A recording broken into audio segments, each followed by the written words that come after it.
Europe's largest visual effects artist on YouTube, and he taught himself special effects using YouTube tutorials from the age of 12 and gained production experience working in television for 4 years before focusing on his channel. Welcome, Brom Brandon Max. Welcome to India. Welcome to Mumbai. Lovely to be here, everyone. Thank you for having me. Hope we'll take a cue from you, all of us, all right? Moving on, we have Mr. Raghav Anil Kumar. He's founder of Shutter Authority. And Mr. Raghav Anil Kumar leads Shutter Authority. How many subscribers? 4.89 million. Film Vertical. He's a channel dedicated to teaching high-quality visual effects, VFX as we call it, and filmmaking. Raghav has collaborated with major brands like Google, Electronic Arts, NVIDIA, and LG on professional VFX projects and shares his expertise through tutorials and podcasts on topics like creating viral content and the future of real-time VFX. Welcome, Raghav, to Mumbai. Excellent. Thank you. It's an honor to be here. Great to have you. Well, we have Mr. Unmesh Shedinda with us. Yes, Unmesh, you are the creator behind Pix Imperfect and 5.3. I get goosebumps. Million subscribers. Oh my God. I'm tempted to myself come on YouTube, you know. Technology Vertical. He's renowned for simplifying complex Photoshop techniques. His educational content has been featured by Adobe, Wacom, Firstoppers, and Petapixel, among others. Unmesh is also an instructor at major industry conferences like Adobe Max, Shutterfest, and Photoshop World. Excellent. Great to have you, Unmesh. Wonderful. Pleasure to be here. Thank you so much. And we have a woman power with us. We have Achina Maya. Ms. Achina Maya is an Indian content creator, entrepreneur, and educator sharing insights on tech, business, and personal growth. She's the co-founder and CEO of Avalon Labs, an education and gaming company. And Achina was an invited speaker at Google's International Women's Day 2024 event and authored a guest column for Hindustan Times on social media toxicity. Oh my God, can social media be toxic? Welcome, Achina, welcome. And I dare not forget, I don't need AI. We have with us our moderator, Ajay Vidyasagarji, and guiding YouTube's efforts across Southeast Asia and emerging markets, Mr. Ajay Vidyasagar drives strategic partnerships across digital media landscape. He's a seasoned executive. He previously held key roles at Star TV, spearheading launches like Kaun Banega Crorepati, and was COO at Sun TV Network. Now, I'm rendered speechless after this, so I will not speak at all. And over to you, Ajayji, for the moderation, and let's get going right away. Thank you, ma'am. Thank you for that very generous introduction. Hi, everyone. How are you all doing? Lovely. One important fact she missed telling you is that all of these wonderful people collectively have about 25 million subscribers. Yesterday, Google, my CEO, Neil Mohan, announced that the world's largest statesman on YouTube is Prime Minister Narendra Modi at 25 million subscribers. Sitting here is equal number of subscribers in the VFX and the AI business. So huge, huge round of applause to an incredible panel here. I should also tell you one more secret. I have 74 subscribers. That's pretty much my family. So I feel so much like a student this afternoon. And I've come here to learn how do these people create this magic with AI and VFX. So I want to take 2 minutes before I really want to hand over the mic to all of them. I promise you there is nothing that's worth your time to listen from me. But the context, I think, is important. Over the last couple of years, there's such an extraordinary amount of debate and editorial about the power of AI and VFX. And India actually is a country that has seen the youth of India demonstrate an extraordinary amount of interest in artificial intelligence. We also constantly get told from a lot of Indians through a lot of research that we see that one of the few areas that AI may not really help have a deeper impact is storytelling, which is all about human connections and human emotions. And really the craft of creativity and storytelling is about human beings actually creating that magic. Now, when you think of these, there is clearly a conflict in these two pieces.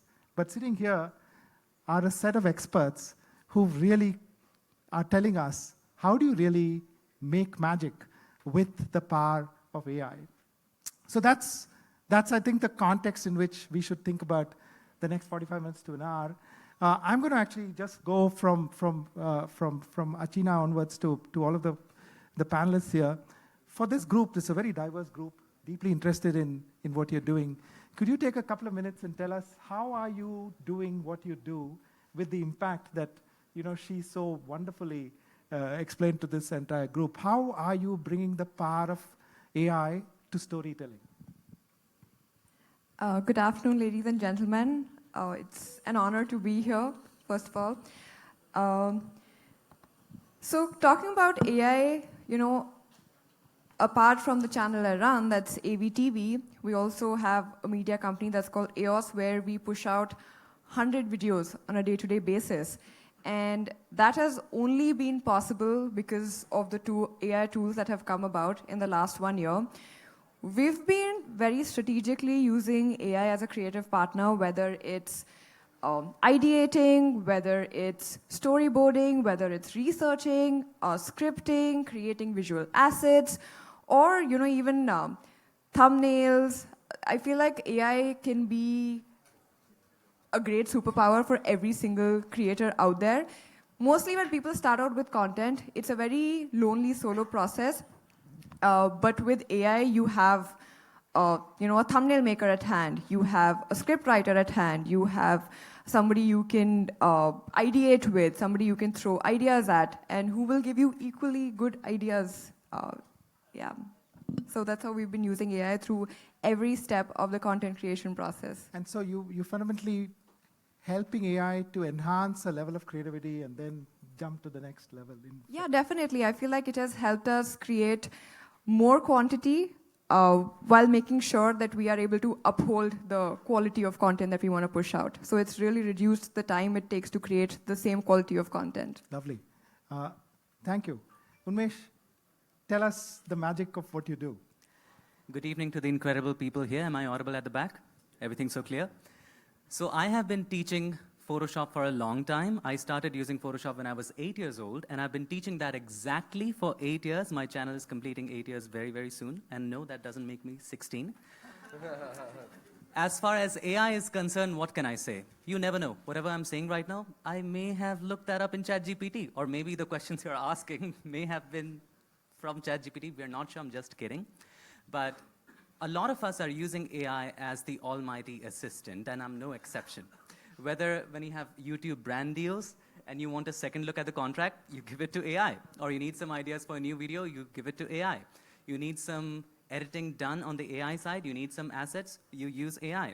Or finally, maybe you need some ideas on when it comes to publishing.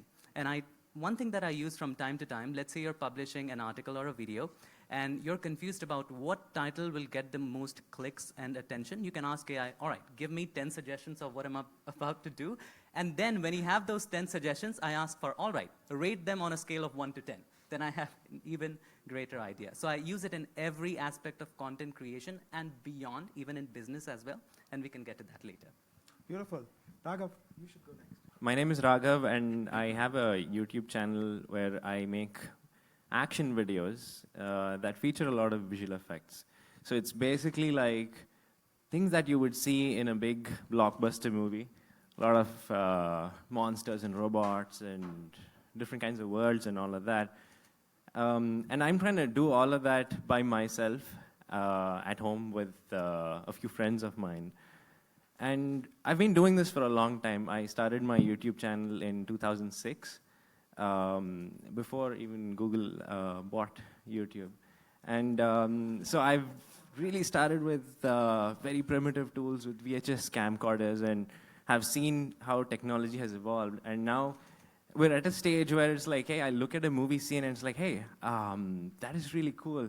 For the longest time, it was completely unapproachable to someone like me. But now it's like, hey, I think we can actually at least attempt that. And yeah, so AI it's a very small word, but there's so much that falls under it. There are lots of technical tools, and there's also generative AI tools where you just type and get a cool result out of it. But there are lots of very technical things that would probably be very boring for this talk. But yeah, like things like cutting somebody out of a video, like instead of doing it by hand, you do just one frame and the rest of the video is taken care of by the AI. Like that is of great value. Beautiful. Thanks, Raghav. Brandon, I want to quickly frame what you're going to say slightly differently before I pass the mic to you. You know, United Kingdom has 32 million people. Brandon has about 16 million subscribers. So 1 in every 2 people in that country, theoretically, wakes up every morning and gets told hi by Brandon. So, I follow your channel quite often, and the way you push creative boundaries is something that I keep feeling very curious about.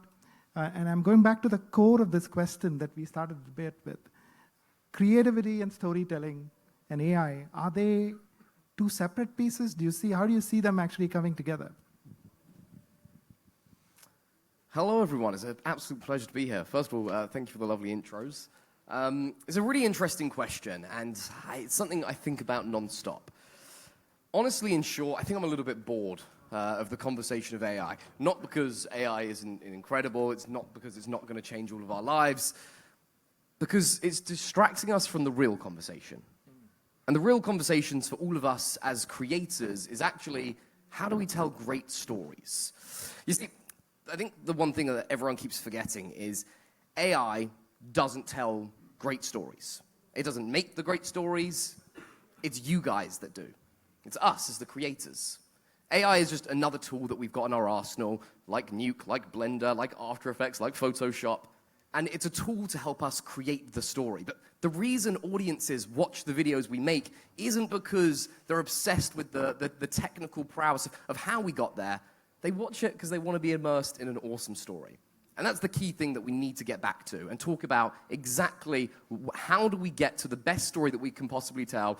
Chances are AI is going to help us on the way there. But that is not the objective. The objective is to entertain and engage. Lovely. Actually, I think that's a beautiful segue into getting into one of the more core parts of this debate. What do you see over the next 1 or 2 years as to what an AI-powered creator will become? What is it today? What do you see it manifesting into? Brandon, you could go into that as a good segue. So I think the reason I'm very passionate about AI, and I think it's an incredible opportunity, is because of the democratization of access. When I think about Hollywood and the shots that we spend so long like staring at and going, oh, I dream of one day making things as cool as that. Now, Hollywood's working with teams of maybe 2,000 to 3,000 artists per movie. And then you look at our little studios. I've got a cute little team of 30, but per video, we're probably only assigning 2 or 3 artists per shot at max. And then we're looking at these big Hollywood shots, and we go, my dream is to make that.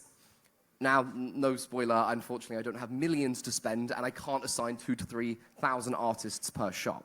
So we've got to find out how we can kind of cut these corners and work out how we can still achieve that look as cool as what they're doing, but in our much, much smaller world.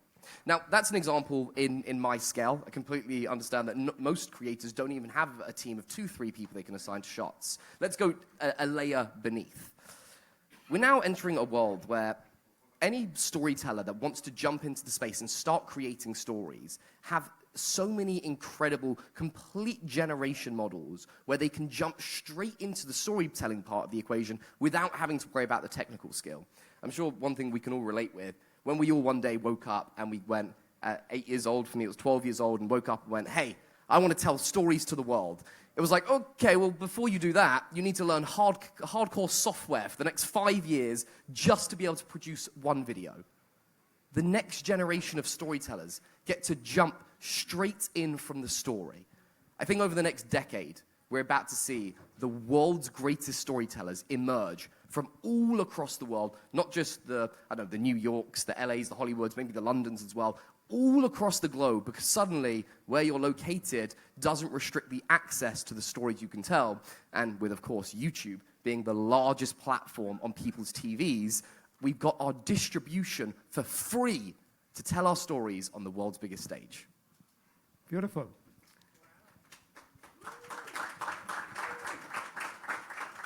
Yeah, you said it beautifully. I completely agree. I don't have much to add, but yeah, I would just make more videos, make the videos that I've always wanted to make, and I'm sure it opens doors to people who are starting out, and that's about it. I just wanted to add to that the barrier to entry is definitely coming down. As Brandon said, you don't have to learn a lot of skills to get into the storytelling part. And how many of you, just wanted to ask out of curiosity, how many of you are just getting started with content creation? Or have like less than, first of all, applause for that. Applause to you. As you are starting out, or especially when you're starting out, you're a solo creator. You don't have a lot of teams to work with. What AI can help you with is be a part of your team. A part of AI can be a part of your scripting process. A part of AI can be your research and ideation process. A part of AI can also be your editing process. And going forward into the future, the editing with AI is going to get only better. You're going to get professional studio visuals out of simple cameras. Everything is going to be streamlined, and you wouldn't need a lot of team to pull something together. That's what I see as the future of AI. So one of the reasons I started doing content was educating my audience. And over time, I realized that the whole process of creating content, at least for me and my teams, after a point of time, it does get exhausting. You know, you have to keep pushing out more scripts, more videos. You have to shoot every single day. And I feel like a lot of people, especially those who are working, they may not want to pursue content creation as a full-time gig, and they are probably only doing it after hours, after they're done with their work. So I feel like how AI helped us there was a lot of the short-form content that we push out on our platforms now is done essentially using our, AI avatars or our my AI-trained voice. So essentially, the way we go about it is if I find something interesting, or if I find, let's say, an article or a piece that I want to create content about, or just some story that I want to tell, I just send a voice recording to these AI tools. It writes the script for me. That goes to my team.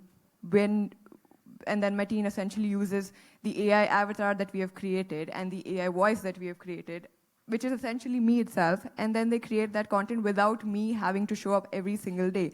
So we're still able to educate the audiences. We're still able to put out the message that we want to share with the audience without sometimes going through the physical toil of shooting every single day. So that's how it's like really benefiting us. Terrific.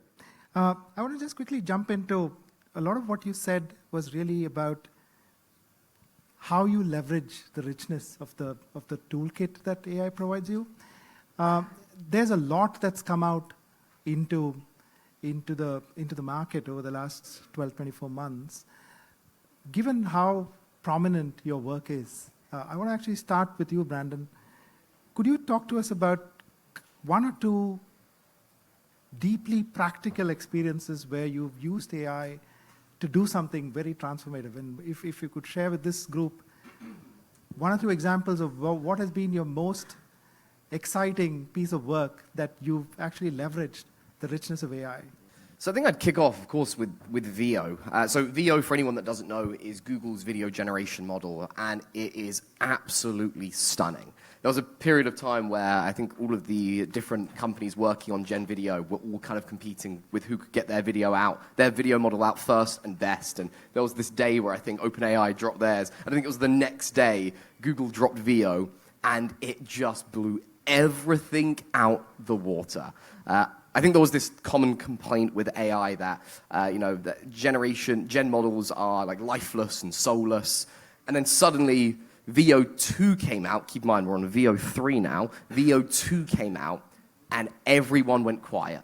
And suddenly, everyone went, this is the future. So I'm going to go with Veo on that one. Where we're at right now today with Veo, I'm very excited for Veo 3, which we're about to get access to with updated UI controls. But Veo 2 at the moment, it just gives you a solid video. Now, for us as creators, we need to have that sort of high control over the content. And a lot of the time, we want to shoot our own live action footage on top of it. So we're using it quite a lot at the moment for background extensions. If we want to shoot the scene around us in the foreground, we just have to build quite a small set, which doesn't cost as much money. Then everything in the background and onwards, we will generate using Veo, creating some stunning visuals that then using Nuke or After Effects, we track into the scene, which pieces it all together. I've used AI recently to achieve things that were very hard to do with traditional methods. So a recent example is I had a shot that had to be relit. So to change the lighting, we just usually like draw masks in areas where you want to make it brighter and then fake the shadows and so on. But now you have depth models, so which can actually just give a depth map of a video. So it sort of actually turns your video into 3D, meaning you can even move your camera on a regular video and relight it. So yeah, this sort of thing was just pure magic a couple of years ago. Fantastic. Unmesh? Just a question. How many of you want to grow on Instagram or YouTube or any social media platform? So, all right. Now, good. Applause for you. Now, I'm going to give you a tip that I recently used that was very helpful, especially with YouTube analytics. So if you have made at least 10 videos or 20 videos, pull your YouTube analytics, submit it to any AI model of your choice, and then ask the AI, figure out what is working for my audience and what is not working for my audience, and generate ideas based on that. Because what's working for your audience, for your content, is going to be very different from what is actually trending. That's what it has really helped me with. Secondly, I wanted to start selling my products, and for that, I wanted to create a website. Now, as a designer, I'm very particular about how I want my backgrounds to be, the border width to be, the gradients to be, the colors to be, but I don't know anything about code. I'm absolute noob. I know nothing. So when you look at website templates, most of them are terrible if you want absolute best results. And if you are looking for someone to code, it's hard to find someone good. So I explained my design to AI, got it to code exactly a website from scratch. It did use a little bit of bickering back and forth, but it got the job done. So those were the two major things mostly that I did with AI. And thirdly, now that I remember it, as a content creator, it's impossible to respond to all of the comments, all of the queries that you have from your viewers and the people who buy your products, right? So I created a project where I explained everything about my product, what it offers, everything about the course that I'm selling, my voice, the way I respond, and now the AI responds to all of my customers, making everything easy for me. So those are the three major ways. Phenomenal. Making use of it. That was a great answer. Actually, among the four of you, none of you need to increase your subscribers. I need to. So I'm going to do that this evening, okay? Achina, tell us. So I've literally been using, I think, AI every step of the process, starting with ideating and scripting. I think it's been phenomenal when it comes to scripting and writing because all it needs is if you can give it enough data set, essentially, let's say 10 or 15 articles that you have personally written and feed it to Gemini and say, hey, can you study the way I have written my script? Can you emulate my voice, the way I write, the way I think, and ask Gemini to write on the same topic? It'll be able to do so. Once you have written the script, you can use the same tool to storyboard the script then. And you can ask it like, hey, I want to create a video on this. Once you've written the script, can you guide me on what the visuals of this video need to be? Can you help me storyboard it? So it'll also help you storyboard. And once that's done, once you're done editing your video, it'll also help you create the thumbnail. It'll also help you create titles. So I feel like all that the tool essentially requires is good prompting and enough context that, hey, this is what I need from you. This is what I want you to emulate or copy. This is what I need you to sound like. And yeah, the outputs have been phenomenal. A lot of the videos that we have done recently, it's essentially just been me sending voice notes again and again to Gemini on a project that it's already trained on with my scripts and saying that, hey, you already know how I write, you already know how I think, this is what I want to write about. And one more thing that's, it's a very simple trick, but I feel like the best way to use these tools is by spending a lot of time with them. And I always ask people, I'm like, okay, how is it that you are speaking to your friends? Are you a person who sends a lot of voice notes? Are you somebody who writes long messages? If you are somebody who's more comfortable with verbal communication, talk to these tools. Because I feel like a lot of people think that prompting is some rocket science, and the prompt needs to be like the way it needs to be structured needs to be 3 steps, 5 steps. I feel like it's as easy as just talking to a friend or talking to somebody who's as smart as you, just the way we're talking right now. So if you're able to send long enough voice notes or long enough messages with a lot of context about what you want from it, I feel like it'll help you write scripts, it can help you storyboard, it can help you create thumbnails, titles, anything you essentially want. Like, I keep joking with my teams that this tool, Gemini, is literally my most, tireless, hardworking team member in the team right now. Lovely. I went for an AI skilling program and a sort of a training program. I think I learned more than that 2 days I spent there in this 20 minutes just now. A big round of applause to this group. I quickly want to move. I know this room is very curious to know what you guys think about where is the AI journey in India. And I think there's an extraordinary diversity here, and I think there's a lot for us to learn from how your reflections on where are we when it comes to unique Indian ways that AI is playing itself up for the users and for the creators, and how are you seeing that? And what are your observations of what's going on over here in India versus how is that unique and differentiated versus the rest of the world? Achina, could you start? I think one of very specific use cases when it comes to India is India's it's a multilingual country. So content creators being able to put out the same content in different languages, that's been phenomenal. For example, one of our clients that we work with is an IPL team, and they reached out to us saying that, hey, we have this cricketer and we want this message to go out in 10 different languages across 10 different states.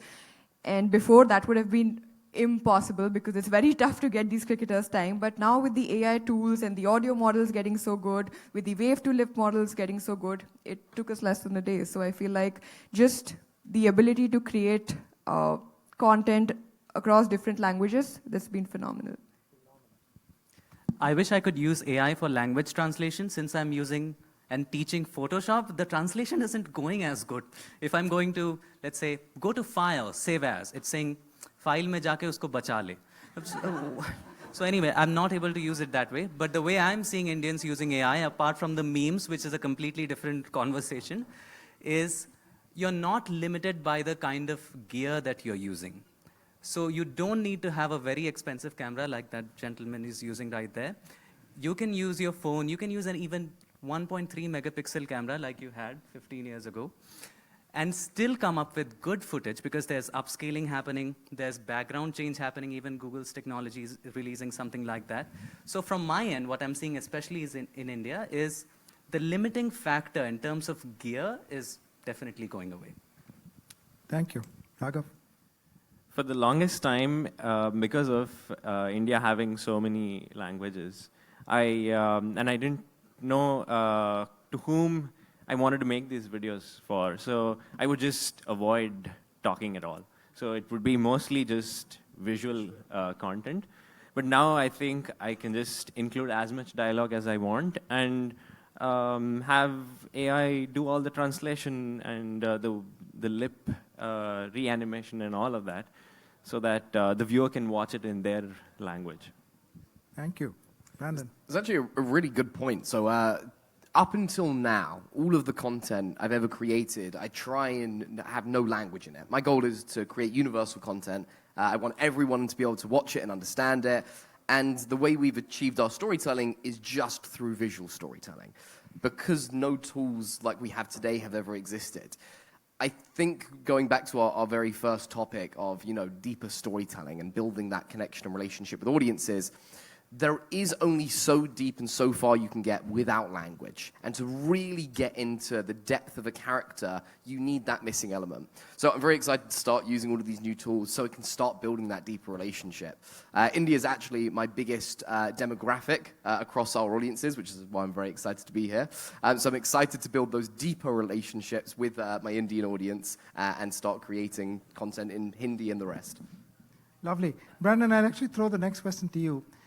A lot of this room and a lot of people in this event, in Waves, are very acutely aware of the need to upskill people and help them really kind of leapfrog into storytelling, leveraging the power of AI. What are your thoughts on how can we do that in scale, and how can we be more effective on really upskilling the common man to become a powerful storyteller? Wow, what a great question. So even us up here, I think one thing that we could all agree on is, even as maybe the experts sitting here, I think we all feel like we are going at 1,000,000 miles per hour with 100 billion different new tools hitting us every day, and we're even struggling to keep up. I'd argue it's physically impossible for anyone to actually be up to date with where the world of AI is at. So the first point is, don't worry, it's okay. The good thing that's on our side is we've got so many incredible tech companies trying to dumb down the tools for us, like Google, and helping us along the way so we don't need to understand the really technical side. My advice for everyone would be curious. Have great ideas and work out what is the best way to achieve and get to that resolution. Don't chase AI for the sake of AI because everyone else is doing it at the moment. Work out the stories that you want to tell, and then ask yourselves the question, what is the best way to create it? And when I say ask yourself, I mean ask Gemini or GPT. But we're very lucky we're in a world right now where we've all got our personal tutors. One of my favorite things to do is to put some AirPods in, walk outside on the street, and just speak to GPT or Gemini for maybe an hour. I'll go, teach me something new. I'm getting quite deep in quantum entanglement at the moment, but I won't start on that one. And ask the questions that pique your curiosity, and I think that's genuinely the best way to learn at your own pace. Beautiful. Raghav, I want to quickly jump to you. I follow your channel occasionally, and I always feel that you come through as an extraordinarily authentic voice. In this world of AI, there's always a lot of questions around, authenticity and responsibly doing all of things. How do you bridge the gap between staying authentic and leveraging the power of the toolkit? Yeah, thank you. That's a very important question, because when it's so easy to make content, you're going to have a whole flood of people who are going to make it, even though they don't really care about making it, but simply because it's so easy, it's like, yeah, if it's that easy, I'm going to do it too. So I want to make sure that the human element in anything I do is going to be present. I want to use AI not to make my job easier, but I want to use it to make my job better. And I want AI to do the tasks that I didn't particularly enjoy doing all this while. There's lots of boring things that you got to do in VFX and all of that. So I want AI to focus on that so that I can do what I truly enjoy, and hopefully that comes across on screen to the audience. Beautiful.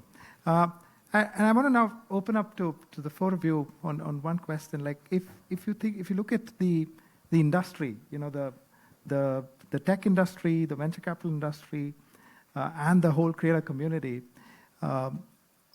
is there anything you feel needs to be done to further accelerate the adoption of the role of AI in storytelling? Achina, you want to start? I feel like, when these tools came about, or when people started talking about AI, I feel like just because the word feels so heavy, artificial intelligence, people feel like it is something that's meant for the tech community, or it's meant for engineers, or people who understand a little bit of technology. But I feel like just helping people understand how easy it is to use these tools. For example, I have taught my cook how to use Gemini. All she needs to do is talk in her native language with the tool.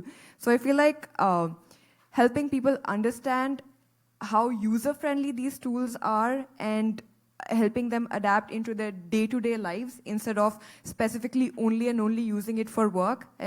I do genuinely believe that that's how people will start using these tools more. The more they spend time with it, the more comfortable they'll get with it, and that's when they can also start using it for, more complex tasks. I feel like we need to start with the simpler stuff, and that's how they'll, yeah. Beautiful. Unmesh? I think we need to teach our elders more about AI. How many times has it been that your parents or your uncle has come to you? My mom usually comes to me and she's like, hey, look at this dress, look at this animal made up of gold. It's so beautiful, it's so wonderful. I have to tell my eye that this is AI.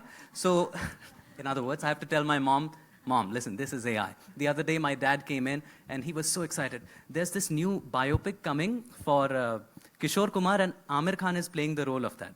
I was like, there's nothing like that. And he said, I saw the trailer, I'm very sure I saw the trailer. And then when I saw the trailer, I noticed, oh my gosh, this is a fan-made AI trailer. So I think what's most important in these days for people who are not much aware of technology, they need to be trained as to what AI is so that we can lead into a more responsible world and people understand the difference between what is AI generated and what is real.